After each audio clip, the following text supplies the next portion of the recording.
All right. Are you all ready for the finale? Oh God, please don't make her read a book out loud. Oh, poor Sappy. That sounds like more like you're just having pizza with a show. How mean, Akadi, how mean.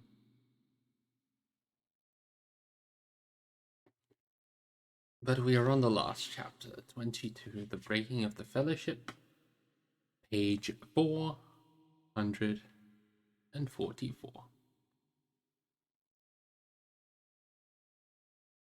You could read a book. I'm sure she'd enjoy having someone else read to her for once. You would get head pats.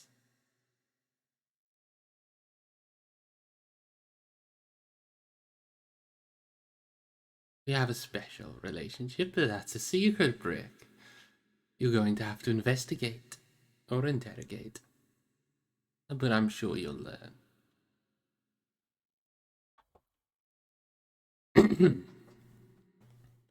Now let us continue. Ah, Maki, you are just in time. We're literally just about to start the last chapter. I hope you slept well, and I hope you feel better. I know you're probably still sick, but I hope it's starting to clear up. So where we left off, the Fellowship had just passed the gates of Argonath, which, as you can see, are pictured in the screenshot there. And now we're at the chapter ominously titled "The Breaking of the Fellowship."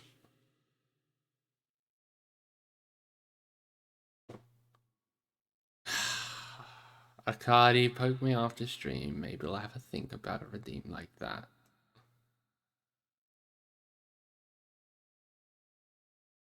We'll see, we'll see.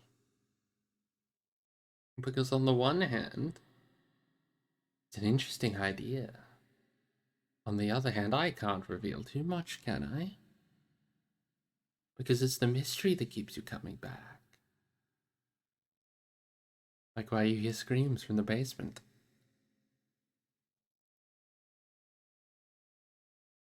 Well, if I can help you get some more sleep, then I would be delighted. Now, enough dawdling. We shall start the final stretch.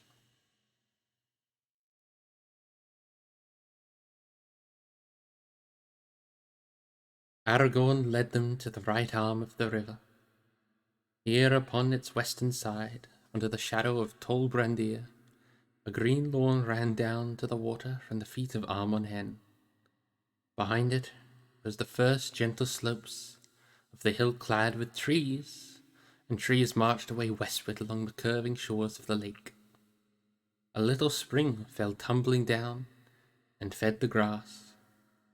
Here we will rest tonight, said Aragorn.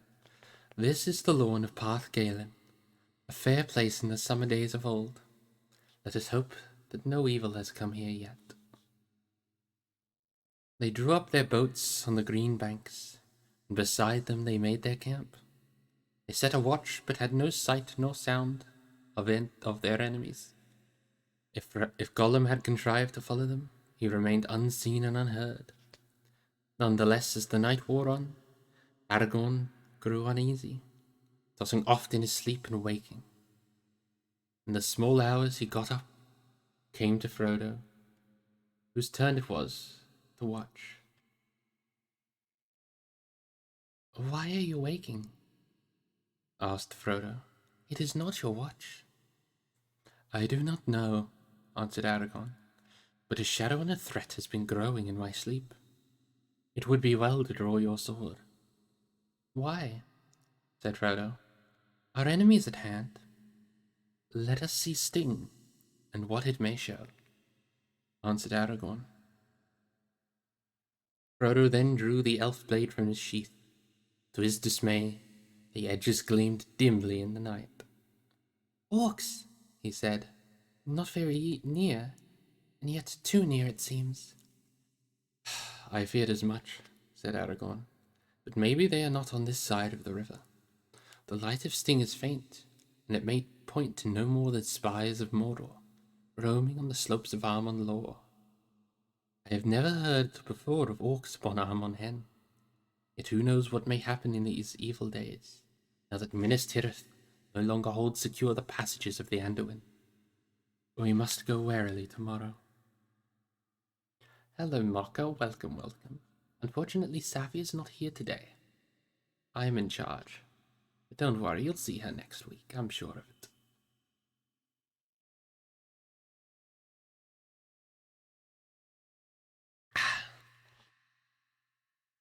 The day came like fire and smoke. Low in the east there were black bars of cloud, like the fumes of a great burning. The rising sun lit them from beneath with flames of murky red, but soon it climbed above them into a clear sky. The summit of Tol Brandir was tipped with gold. Frodo looked out eastward and gazed at the tall island. Its sides sprang sheer out of the running water. High up above the tall cliffs were steep slopes upon which trees climbed, mounting one head above another. And above them again the grey faces of inaccessible rock, crowned by a great spire of stone. Many birds were circling about it, but no sign of other living things could be seen. When they had eaten, Aragorn called the company together. "The day has come at last," he said. "The day of choice which we have long delayed. What shall now become of our company that has travelled so far in fellowship? Shall we turn west with the Boromir and go to the waters of Gondor? Or turn east to the fear and shadow?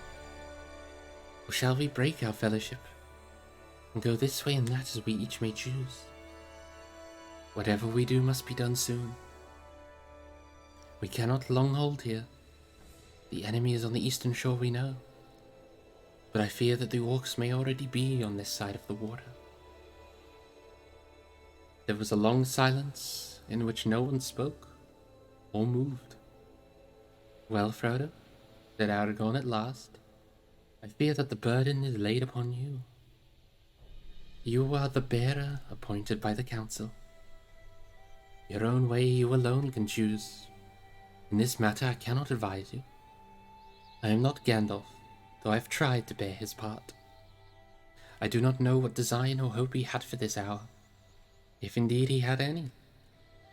Most likely it seems that if he were here now, the choice would still wait on you. Such is your fate." Frodo did not answer at once. Then he spoke slowly. "I know that haste is needed, yet I cannot choose. The burden is heavy. Give me an hour longer and I will speak. Let me be alone." Aragorn looked at him with kindly pity. "Very well, Frodo, son of Drogo," he said. "You shall have an hour, and you shall be alone. We will stay here for a while, but do not stray too far out of call." Frodo sat for a moment with his head bowed. Sam, who had been watching his master with great concern, shook his head and muttered, "Clean as a pie staff it is. It's no good Sam Gamgee putting in his spook just now." Presently, Frodo got up and walked away, and Sam saw that while the others restrained themselves and did not stare at him, the eyes of Boromir followed Frodo intently, until he passed out of sight in the trees at the foot of Armon Hen.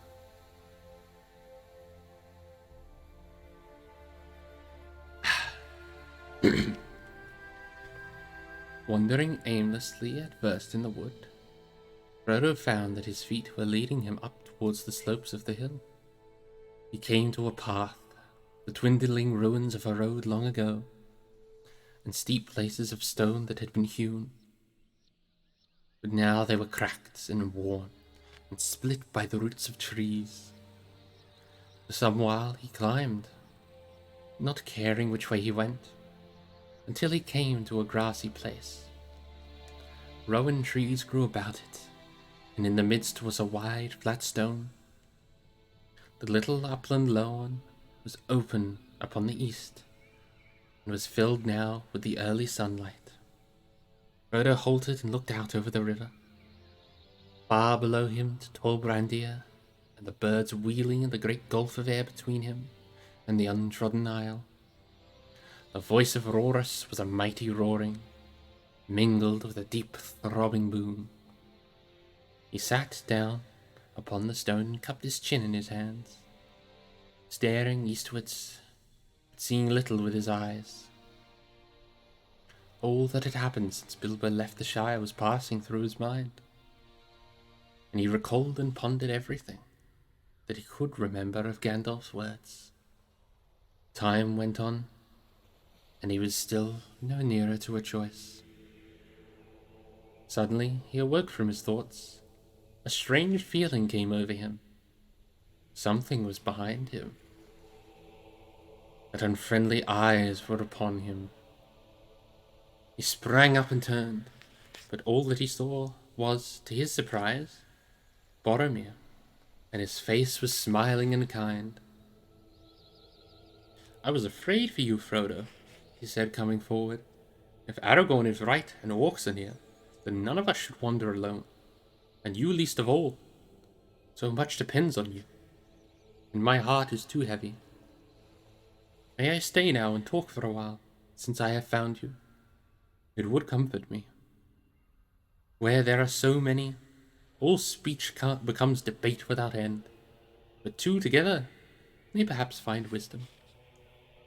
"You are too kind," answered Frodo. "I do not think that any speech will help me, for I know what I should do. But I am afraid of doing it, Boromir. Afraid."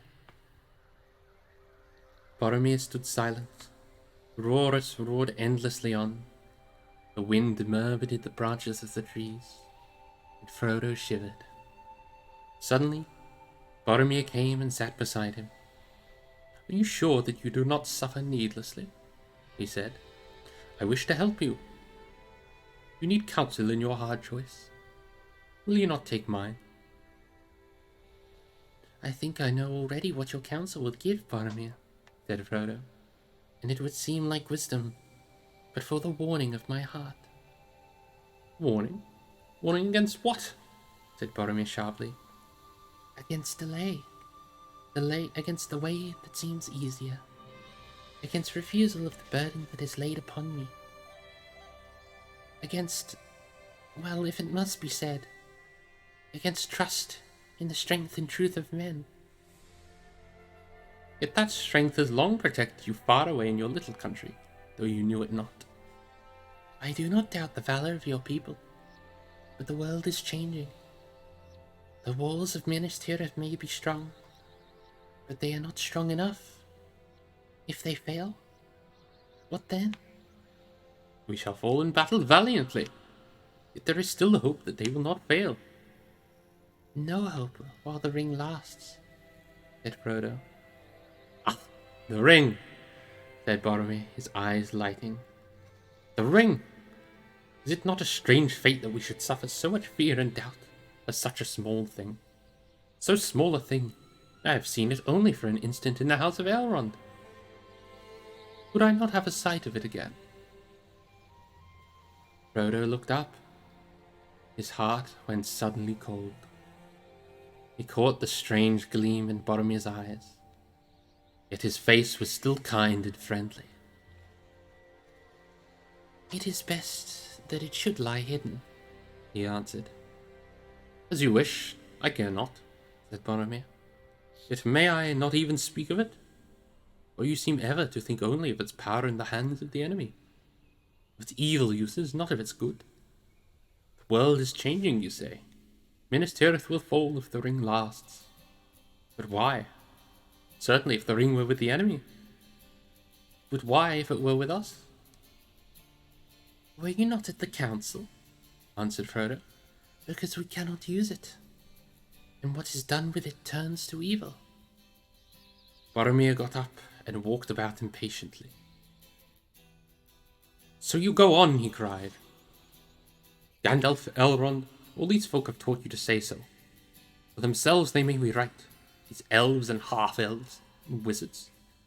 They would come to grief, perhaps, yet often I doubt if they are wise and not merely timid. But each to his own kind. Give me 1 sec to pick a slightly better music.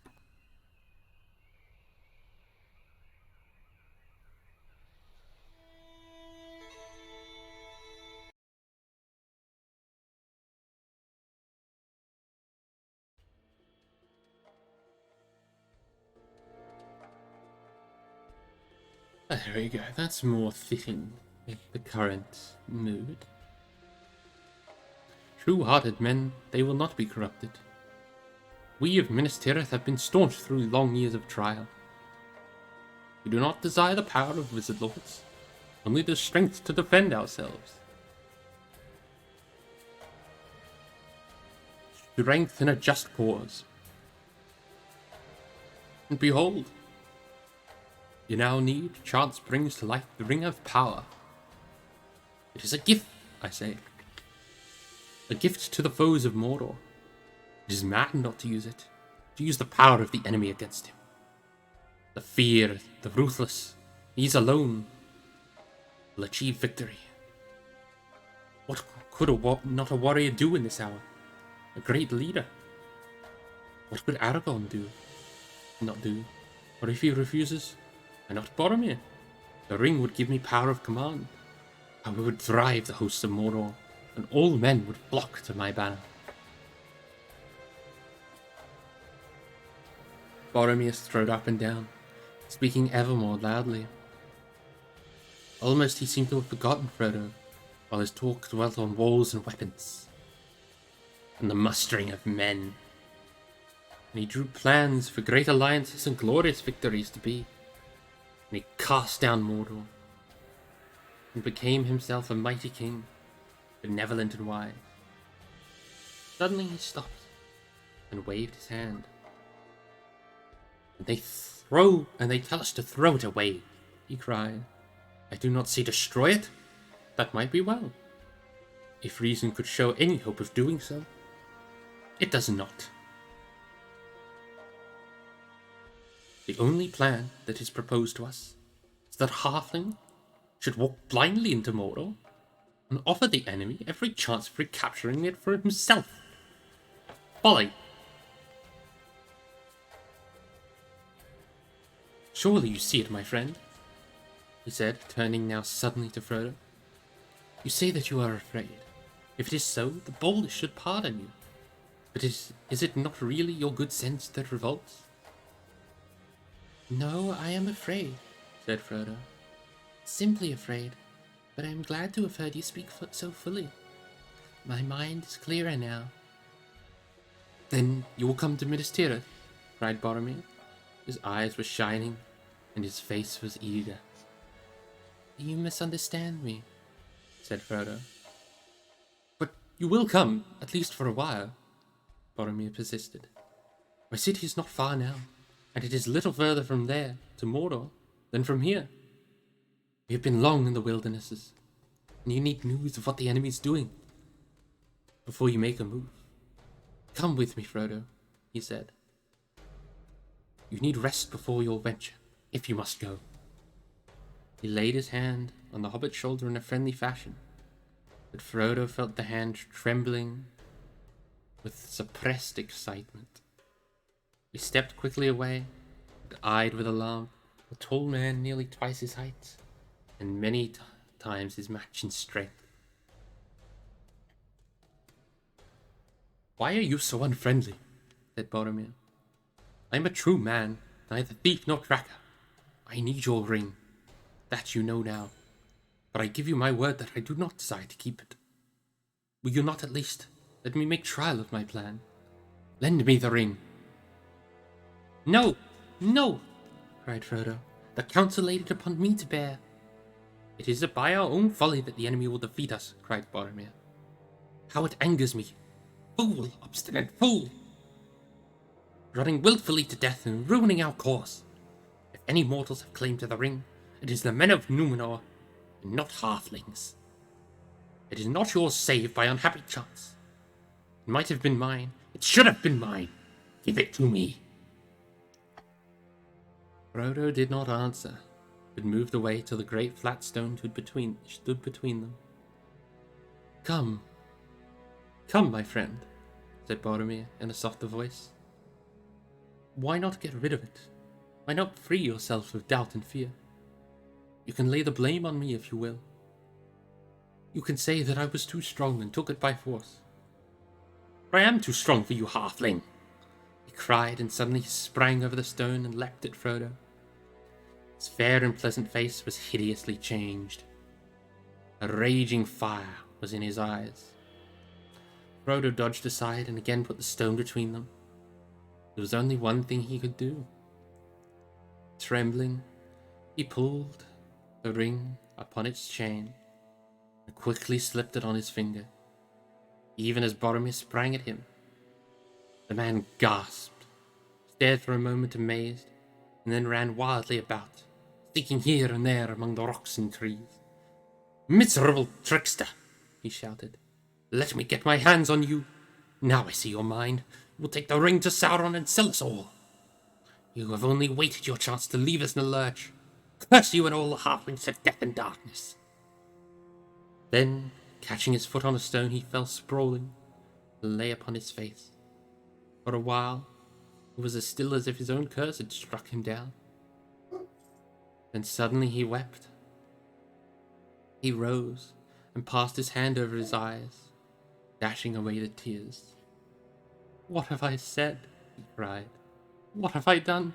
Frodo! Frodo! He called. Come back! A madness took me, but it is past. Come back!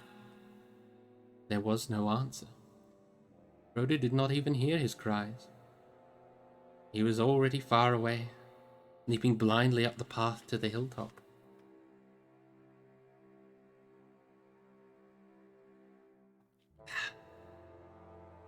Terror and grief shook him, seeing in his thought the mad, fierce face of Boromir and his burning eyes. Soon he came out alone in the summit of Amon Hen and halted, gasping for breath. He saw as through a mist a wide flat circle, paved with mighty flags and surrounded with a crumbling battlement. And in the middle, set upon 4 carven pillars, was a high seat, reached by a stair of many steps. Up he went, and sat upon the ancient chair, feeling like a lost child that had clambered upon the throne of mounted kings. At first he could see little. He seemed to be in a world of mist, in which there were only shadows. The ring was upon him. Then, here and there the mist gave way, and he saw many visions. Small and clear, as if they were under his eyes upon a table, and yet remote. There was no sound, only bright living images. The world seemed to have shrunk and fallen silent. He was sitting upon the seat of seeing on Amon Hen, the hill of the Eye of Men of Númenor. Eastward he looked into wide, uncharted lands, nameless plains and forests unexplored. Northward he looked, and the great river lay like a ribbon beneath him, and the misty mountains stood small and hard as broken teeth. Westward he looked, saw the broad pastures of Rohan and Orthanc, the pinnacle of Isengard like a black pike. Southward he looked, and below his very feet the great river curled like a toppling wave, and plunged over the falls of Rhoros into a foaming pit. A glimmering rainbow played upon the fume, and Ethir Anduin he saw, the mighty river delta, and myriads of seabirds whirling like a white dust in the sun, and beneath them a green and silver sea, rippling in endless lines. Everywhere he looked he saw signs of war. The misty mountains were crawling like anthills. Orcs were issuing out of 1,000 holes. Under the boughs of Mirkwood, there was deadly strife of elves and men, and fell beasts. The land of the Beornings was aflame. A cloud was over Mordor. Smoke rose on the borders of Lorien. Horsemen were galloping on the grass of Rohan. Wolves poured from Isengard. In the havens of Harad, ships of war put out to sea. And out of the east, men were moving endlessly. Swordsmen, spearmen, bowmen upon horses. Chariots of chieftains and laden wains. All the power of the Dark Lord was in motion. Then, turning south again, he beheld Minas Tirith. Far away it seemed, and beautiful. White-walled, many-towered, proud and fair upon its mountain seat. Its battlements glittered with steel, and its turrets were bright with many banners. Hope leapt in his heart. But against Minas Tirith was set another fortress, greater and more strong.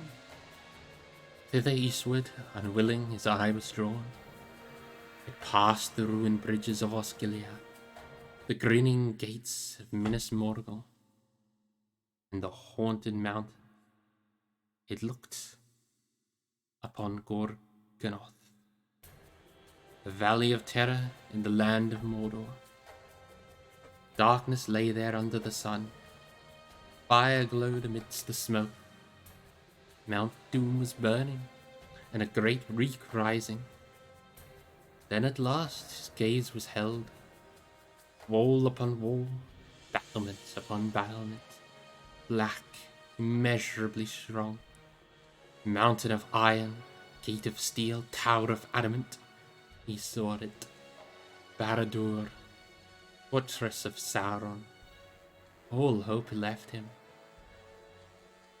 And suddenly, he felt the eye. There was an eye in the dark tower that did not sleep. He knew that it had become aware of his gaze. A fierce, eager will was there. It leapt towards him, almost like a finger he felt it, searching for him. Very soon it would nail him down. Know just exactly where he was. Amon-Lor it touched.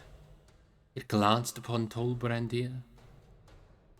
He threw himself from the seat, crouching, covering his head with his grey hood.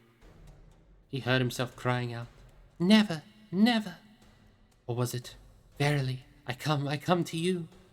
He could not tell. Then there was a flash. Some other point of power there came to his mind. Another thought. Take it off, fool, take it off. Take off the ring. The two powers strove in him.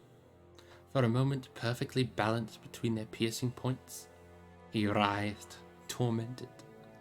Suddenly, he was aware of himself again. Frodo, neither the voice nor the eye. Free to choose, and with one remaining instant in which to do so, he took the ring off his finger. He was kneeling in clear sunlight before the high seat. A black shadow seemed to pass like an arm above him. It missed Armonhen and groped out west, and faded. Then all the sky was clean and blue, and the birds sang in every tree. Frodo rose to his feet. A great weariness was on him, but his will was firm and his heart was lighter. He spoke aloud to himself. "I will do now what I must," he said. "This at least is plain. The evil of the ring is already at work even in the company, and the ring must leave them before it does more harm. I will go alone. Some I cannot trust, and those I can trust are too dear to me. Poor old Sam, and Merry and Pippin. Strider too. His heart yearns for Minas Tirith, and he will be needed there. Now Boromir has fallen into evil. I will go alone. At once." He went quickly down the path and came back to the lawn where Boromir had found him. Then he halted, listening. He thought he could hear cries and calls from the woods near the shore below. "They'll be hunting for me," he said. "I wonder how long I have been away. hours, I should think. He hesitated. What can I do? He muttered. I must go now, or I shall never go. I shan't get a chance again. I hate leaving them, like this without any explanation. But surely they will understand. Sam will. And what else can I do? Slowly, he drew out his ring and put it on once more. He vanished and passed down the hill, less than a rustle on the wind. Thank you for the hydrate, Airy, and the stretch. I need it.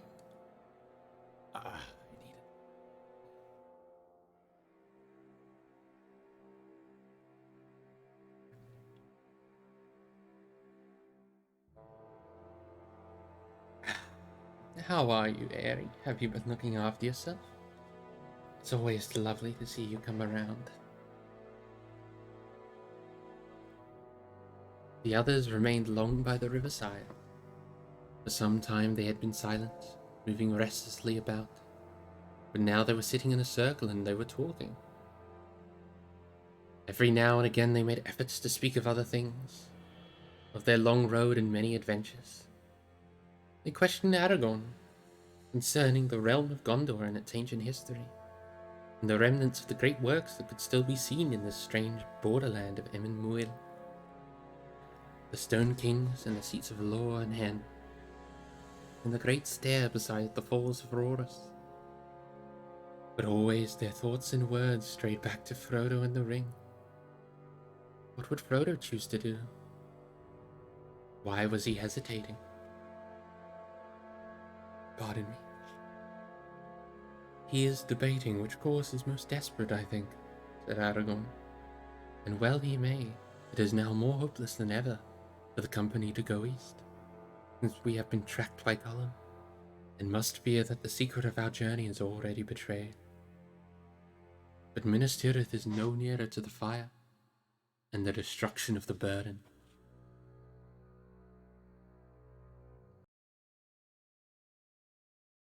We may remain there for a while,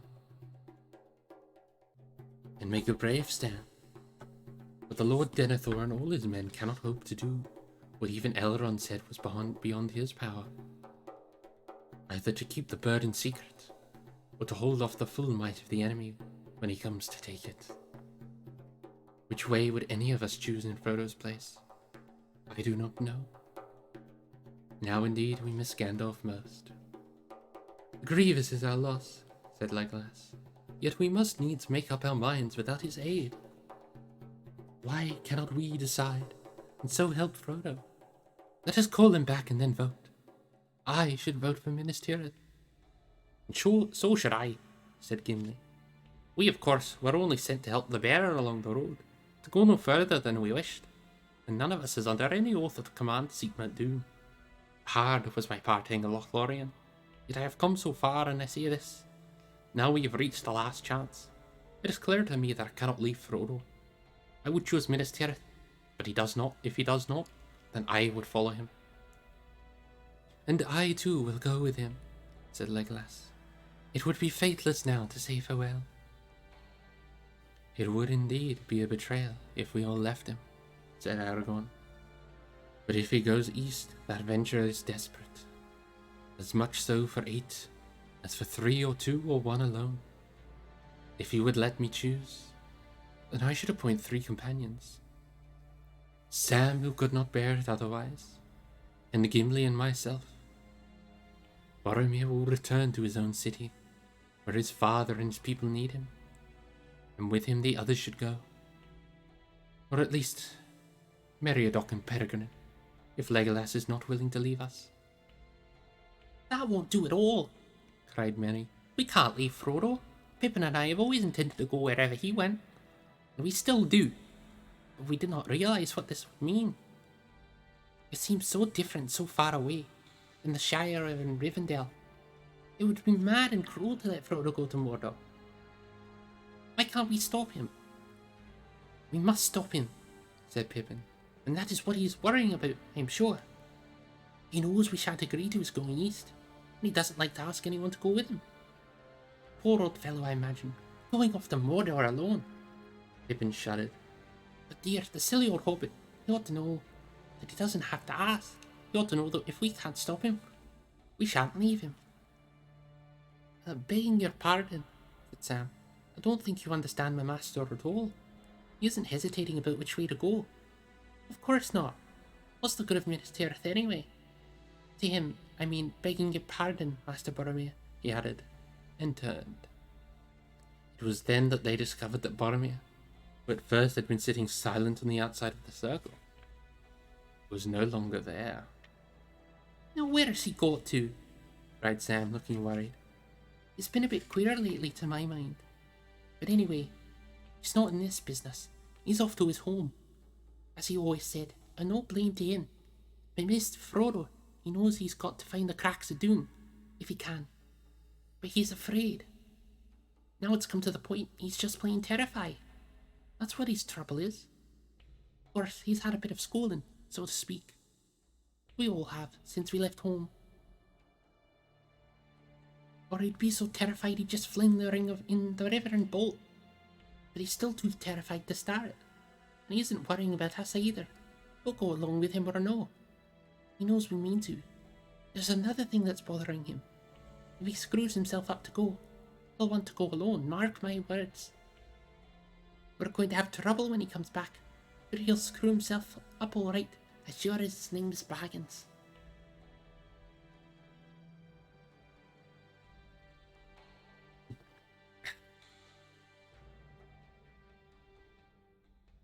Believe you speak more wisely than any of us, Sam, said Aragorn. And what shall we do, if you prove right?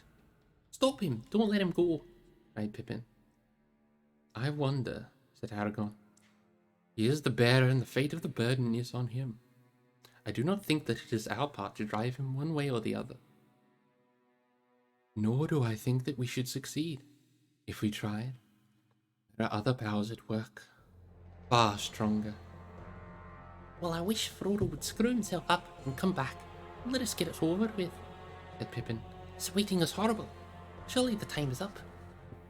Yes, said Aragorn. The hour is long past. The morning is wearing away. We must call for him. At that moment, Boromir reappeared. He came out from the trees and walked towards them, without speaking. His face looked grim and sad. He paused as if counting those that were present, and then sat down aloof, with his eyes on the ground. Where have you been, Boromir? Asked Aragorn. Have you seen Frodo? Boromir hesitated for a second. Yes and no, he answered slowly. Yes, I found him some way up the hill, and I spoke to him. I urged him to come to Minas Tirith and not go east. I grew angry and he left me. He vanished. I have never seen such a thing happen before, though I have heard of it in tales. He must have put the ring on. I could not find him again. I thought he would return to you. Is that all you have to say? Said Aragorn, looking hard and not too kindly at Boromir. Yes, he answered. I will say no more yet. This is bad, cried Sam, jumping up. I don't know what this man has been up to. Why should Mr. Frodo put the thing on? He didn't know to have to. And if he has, goodness knows what may have happened. But he wouldn't keep it on, said Mary.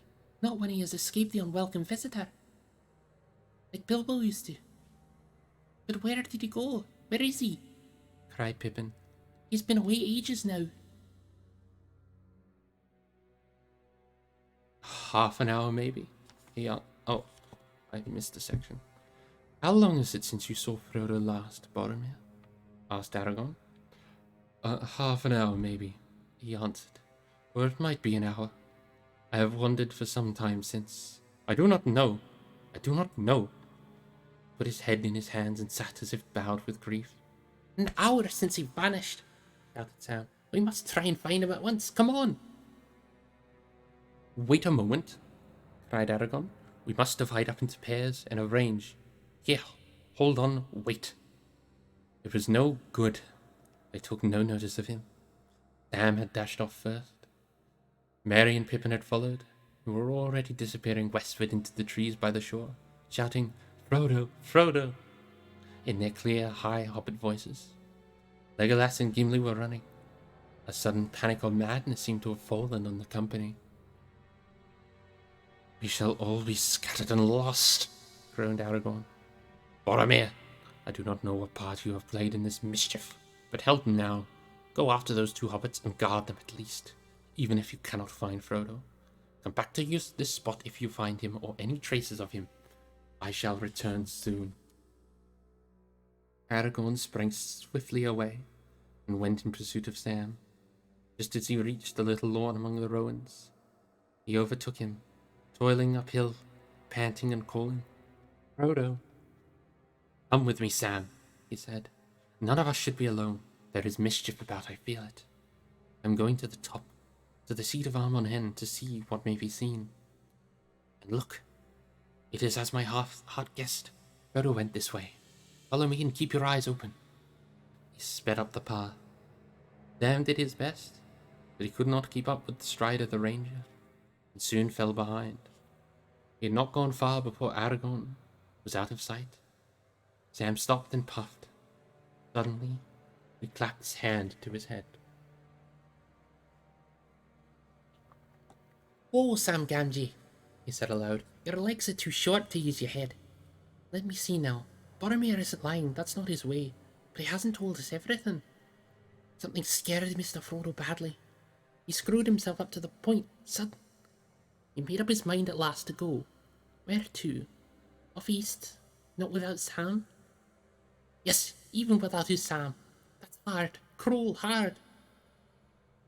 Sam passed his hand over his eyes, brushing away his tears. "Steady, Gamgee," he said. "Think if you can. He can't fly across rivers, and he can't jump waterfalls. He's got no gear, so he's got to get back to the boats. Back to the boats, back to the boats, Sam, like lightning." Sam turned and bolted back down the path. He fell and cut his knees. Up he got and ran, and he came to the edge of the lawn of Path Galon by shore, where the boats were drawn up out of the water. No one was there. There seemed to be cries in the woods behind, but he did not heed them. He stood gazing for a moment, stock still. A boat was sliding down the bank all by itself. With a shout, Sam raced across the grass. The boat slipped into the water. "Coming, Mr. Frodo, coming," said Sam, and he flung himself from the bank, clutching at the departing boat. He missed it by a yard. With a cry and a splash, he fell face downwards into deep, swift water. Gurgling, he went under, and the river closed over his curly head. An exclamation of dismay came from the empty boat. A paddle swirled and the boat put about. Frodo was just in time to grasp Sam by the hair as he came up, bubbling and struggling. Fear was staring in his round, brown eyes. "Up you come, Sam, my lad," said Frodo. "Now take my hand." "Save me, Mr. Frodo, please," gasped Sam. "I'm drowned. I can't see your hand." "Here it is. Don't pinch, lad. I won't let you go. Tread water and don't flounder, or you'll upset the boat. There now. Get hold of the side and let me use the paddle." With a few strokes, Frodo brought the boat back to the bank, and Sam was able to scramble out, wet as a water rat. Frodo took off the ring and stepped ashore. "Of all the confounded nuisances, you are the worst, Sam," he said. "Oh, Mr. Frodo, that's hard," said Sam, shivering. "That's hard, trying to go without me and all. If I hadn't guessed right, where would you be by now?" "Safely on my way." "Safely," said Sam. "All alone and without me to help you. I couldn't have borne it. It'd have been the death of me." "It would be the death of you to come with me, Sam," said Frodo. "I could not have borne that." "Not as certain as being left behind," said Sam. "But I am going to Mordor." "I know that well enough, Mr. Frodo. Of course you are. And I'm coming with you." "Now, Sam," said Frodo, "don't hinder me. The others will be coming back any minute. If they catch me here, I shall have to argue and explain, and I shall never have the heart or the chance to get off. But I must go at once. It is the only way." "Of course it is," answered Sam. "But not alone. I'm coming too, or neither of us isn't going." I'll lock holes in all the boats. Frodo actually laughed. A sudden warm and gladness touched his heart. Leave one, he said. We'll need it, but you can't come like this, without your gear or food or anything. Just hold a moment and I'll get my stuff, cried Sam eagerly. It's all ready. I thought we should be off today. He rushed off to the camping place, fished out his pack from the pile where Frodo had laid it when he emptied the boat of his companion's goods, grabbed a spare blanket, some extra packages of food, and ran back. So my plan is all spoiled, said Frodo. It is no good trying to escape you, but I'm glad, Sam. I cannot tell you how glad I am. Come along. It is plain that we were meant to go together. We will go, and may the others find a safe road. Strider will look after them. I don't suppose we shall see them again. Yet we may, Mr. Frodo. We may, said Sam.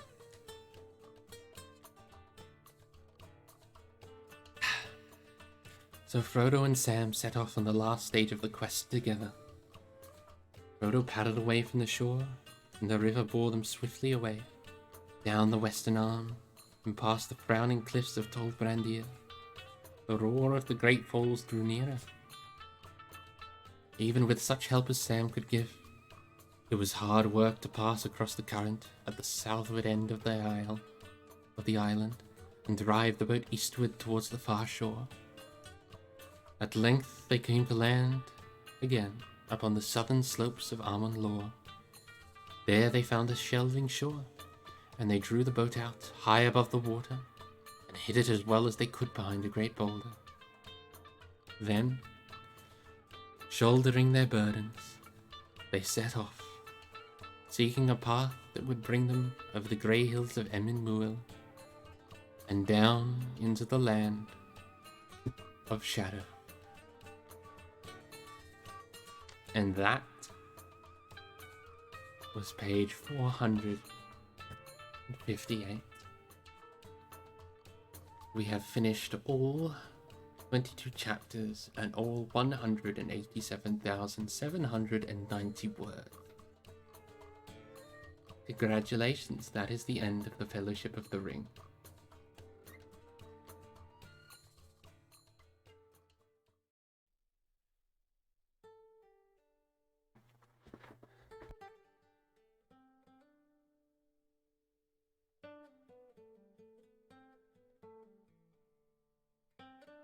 We have finished the first book,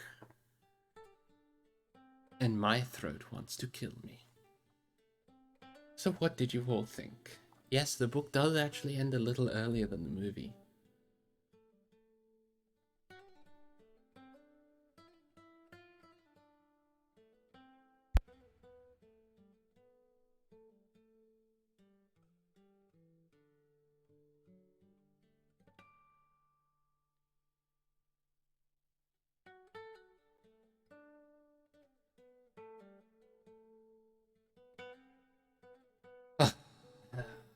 I'll be honest, I'm a little surprised that I made it all the way through. Thankfully, we are going to... I do plan on finishing the entire trilogy at some point, because you can't start a trilogy without finishing it, obviously. However, pardon me, the next book will be a non-Tolkien book, just for the sake of my throat, because I do not think I could do 2 Tolkien books in a row. I am sorry. Prick. You need to get some sleep. I always enjoy your company, but your health is more important to me.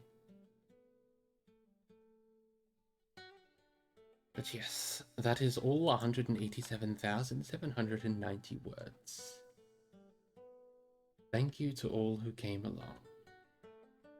In about 10 to 30 minutes, Safi will be starting the movie stream in Discord.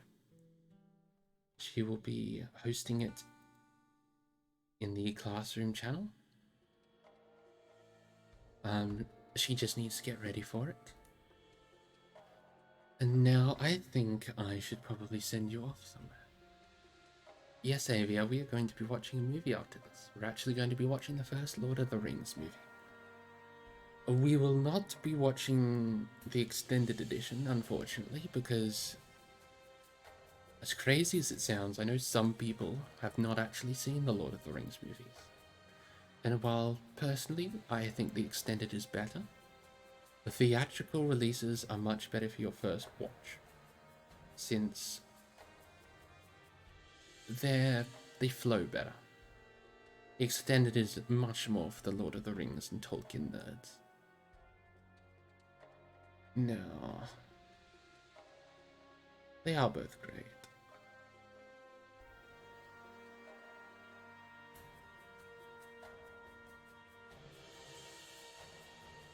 Alright. Now, who is streaming on Twitch? Let's have a little look. Ah, 2D Pluty has just started. I will send you to her. She is doing Minecraft, so that should continue the nice, comfy vibes. I shall see you all probably next week for the start of our new book. I believe the first one in the trilogy. Oh, it's right here. Yes, it's called Magic's Pawn. I will, however, have to set up a content warning command for it. For that book does contain mentions and/or scenes of homophobia and suicide. So I'd rather make sure people are comfortable first before we stumble upon those scenes. Ah, yes, thank you for getting that command out. Don't forget to read no stuff. But yes, we will go see Tutti Pluti. She seems to have just started, so it's perfect timing. It will be a pleasure to have you there, Avia. Now you will be good. Make sure to hydrate with water, not vodka, please. So even soda's better than vodka. And Safi and I will see you, well, Safi will see you in 10 to 30 minutes, and I will see you next week. Farewell.